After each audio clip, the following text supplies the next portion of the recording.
एक शांत लड़का, किताबों में डूबा हुआ, बाहर की दुनिया से ज्यादा भीतर की दुनिया में जीने वाला।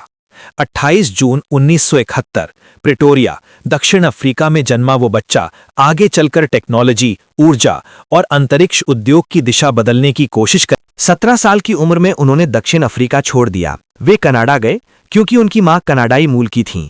बाद में वे अमेरिका पहुंचे। यूनिवर्सिटी ऑफ पेंसिल्वेनिया से उन्होंने फिजिक्स और इकोनॉमिक्स में डिग्री ली।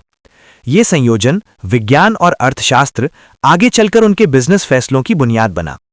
उन्होंने स्टैनफोर्ड यूनिवर्सिटी में पीएचडी शुरू की, लेकिन 1995 में इंटरनेट क्रांति का दौर शुरू हो चुका था। उन्होंने सिर्फ 2 दिन बाद पीएचडी छोड़ दी।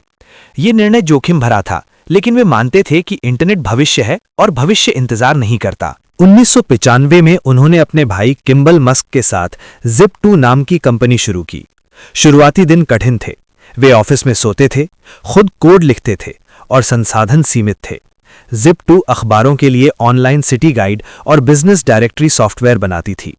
उस समय कई पारंपरिक मीडिया कंपनियां इंटरनेट को लेकर असमंजस में थीं, लेकिन Zip2 ने उन्हें डिजिटल दुनिया में प्रवेश करने का रास्ता दिया। 1999 में कॉम्पैक ने Zip2 को लगभग $307 मिलियन में खरीद लिया। एलन मस्क को लगभग $22 मिलियन मिले। ये उनकी पहली बड़ी सफलता थी, लेकिन उनके लिए ये अंत नहीं, शुरुआत थी। उसी साल उन्होंने X.com नाम की ऑनलाइन पेमेंट कंपनी शुरू की। इंटरनेट पर पैसे ट्रांसफर करना उस समय आम नहीं था। X.com बाद में कन्फिनिटी के साथ मर्ज हुई और कंपनी का नाम पेपैल बन गया। आंतरिक मतभेदों के बावजूद पेपैल तेजी से बढ़ी। 2002 में ईबे ने पेपैल को $1.5 बिलियन में अधिग्रहित किया। एलन मस्क को लगभग $180 मिलियन मिले। अब उनके पास वो पूंजी थी जो अधिकांश लोग जीवन भर में नहीं कमा पाते, लेकिन उन्होंने आराम नहीं चुना, उन्होंने जोखिम चुना।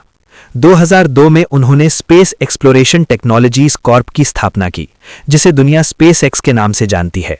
उनका लक्ष्य स्पष्ट था, अंतरिक्ष यात्रा की लागत कम करना और मानवता को बहुग्रहीय मल्टीप्लैनेटरी प्रजाति बनाना। उस समय निजी कंपनी द्वारा रॉकेट बनाना लगभग असंभव माना जाता था। पहले 3 रॉकेट लॉन्च असफल रहे, 2006, 2007 और 2008 में। हर असफलता के साथ पैसा कम होता गया, आलोचना बढ़ती गई। उन्होंने बाद में स्वीकार किया कि चौथा लॉन्च भी असफल होता तो कंपनी खत्म हो सकती थी। सितंबर 2008 में चौथा लॉन्च सफल हुआ। उसी वर्ष नासा ने स्पेसएक्स को एक महत्वपूर्ण कॉन्ट्रैक्ट दिया। ये मोड़ निर्णायक था। स्पेसएक्स ने फॉल्कन 9 के बाद फॉल्कन 9 विकसित किया। फॉल्कन 9 की सबसे बड़ी विशेषता थी रीयूजेबिलिटी। रॉकेट का पहला चरण पृथ्वी पर वापस उतर सकता था। 2015 में फॉल्कन 9 का सफल लैंडिंग एक ऐतिहासिक क्षण था। इससे लॉन्च लागत कम करने की दिशा में ठोस कदम उठा। स्पेसएक्स ने इंटरनेशनल स्पेस स्टेशन तक कार्गो और बाद में एस्ट्रोनॉट्स भेजे।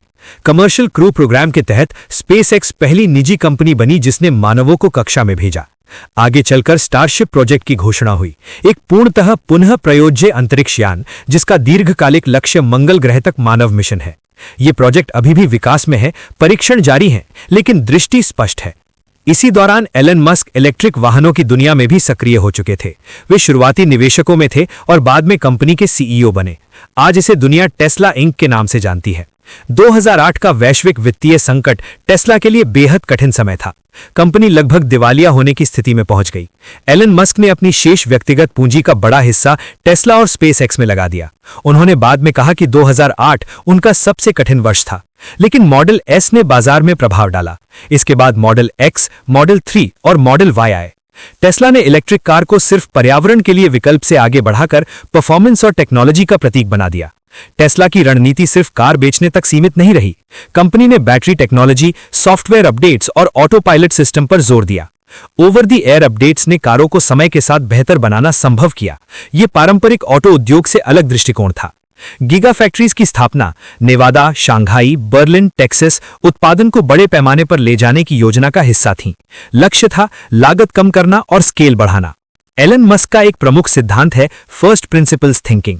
वे कहते हैं कि समस्या को मूलभूत वैज्ञानिक और तार्किक स्तर पर तोड़कर देखो।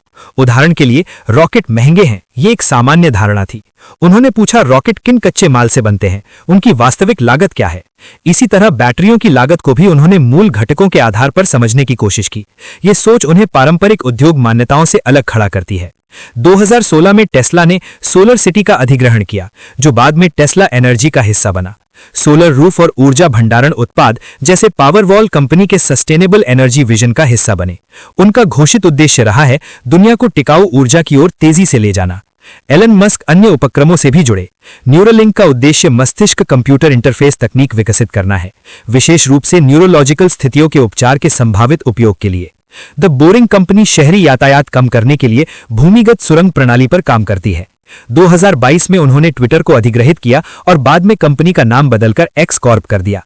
ये कदम व्यापक रूप से चर्चित और विवादित रहा, लेकिन उन्होंने इसे अभिव्यक्ति और डिजिटल प्लेटफॉर्म के भविष्य से जोड़ा। उनकी कार्यशैली भी चर्चा का विषय रही है। उन्होंने सार्वजनिक रूप से कहा है कि शुरुआती वर्षों में वे 80 से 100 घंटे प्रति सप्ताह काम करते थे। टेस्ला के प्रोडक्शन हेल चरण के दौरान वे फैक्ट्री में समय बिताते थे। वे तकनीकी विवरणों में गहराई से शामिल रहने के लिए जाने जाते हैं। समर्थक इसे समर्पण कहते हैं, आलोचक इसे अत्यधिक आक्रामक लक्ष्य निर्धारण मानते हैं। वास्तविकता यह है कि उनके नेतृत्व में कंपनियों ने उच्च जोखिम वाले क्षेत्रों में तेजी से नवाचार किया है। एलन मस्क की यात्रा विवादों से मुक्त नहीं रही है। उनके सार्वजनिक बयान, समय सीमा को लेकर दावे और बाजार की प्रतिक्रियाएं अक्सर सुर्खियों में रही हैं, लेकिन एक पैटर्न स्पष्ट है। वे बड़े लक्ष्यों की घोषणा करते हैं, उच्च जोखिम लेते हैं और दीर्घकालिक प्रभाव पर जोर देते हैं।